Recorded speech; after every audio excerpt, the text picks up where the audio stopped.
خدا کے زندہ اور پاک کلام میں سے ایوب کی کتاب اس کا 16واں باب۔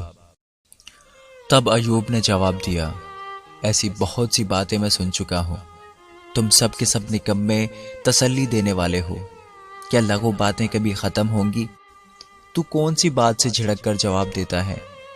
میں بھی تمہاری طرح بات بنا سکتا ہوں، اگر تمہاری جان میری جان کی جگہ ہوتی تو میں تمہارے خلاف باتیں گھڑ سکتا اور تم پر اپنا سر ہلا سکتا، بلکہ میں اپنی زبان سے تمہیں تقویت دیتا اور میرے لبوں کی غم گساری تم کو تسلی دیتی۔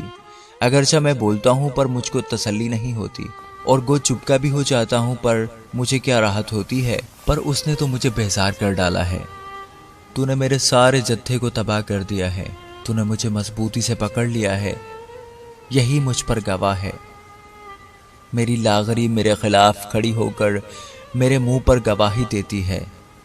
اس نے اپنے غضب میں مجھے پھاڑا اور میرا پیچھا کیا ہے، اس نے مجھ پر دانت پیسے، میرا مخالف مجھے آنکھیں دکھاتا ہے، انہوں نے مجھ پر منہ پسارا ہے، انہوں نے تنزن مجھے گال پر مارا ہے، وہ میرے خلاف اکٹھے ہوتے ہیں، خدا مجھے بے دینوں کے حوالے کرتا ہے اور شریروں کے ہاتھوں میں مجھے سپرد کرتا ہے۔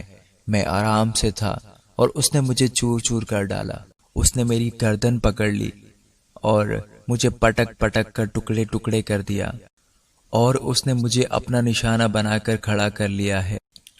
اس کے تیر انداز مجھے چاروں طرف گھیر لیتے ہیں، وہ میرے گردوں کو چیرتا ہے اور رحم نہیں کرتا، اور میرے پت کو زمین پر بہا دیتا ہے۔ وہ مجھے زخم پر زخم لگا کر خستہ کرتا ہے، وہ پہلوان کی طرح مجھ پر دھاوا کرتا ہے۔ میں نے اپنی کھال پر ٹاٹ کو سی لیا ہے اور اپنا سینگ خاک میں رکھ دیا ہے، میرا منہ روتے روتے سوج گیا اور میری پلکوں پر موت کا سایہ ہے۔ اگرچہ میرے ہاتھوں میں ظلم نہیں اور میری دعا بے ریا ہے، اے زمین میرے خون کو نہ ڈھانکنا اور میری فریاد کو آرام کی جگہ نہ ملے۔ اب بھی دیکھ، میرا گواہ آسمان پر ہے اور میرا ضامن عالم بالا پر ہے۔ میرے دوست میری حقارت کرتے ہیں، پر میری آنکھ خدا کے حضور آنسو بہاتی ہے، تاکہ وہ آدمی کے حق کو اپنے ساتھ اور آدمزاد کے حق کو اس کے پڑوسی کے ساتھ قائم رکھے، کیونکہ جب چند سال نکل جائیں گے تو میں اس راستہ سے چلا جاؤں گا جس سے پھر لوٹنے کا نہیں۔ آمین۔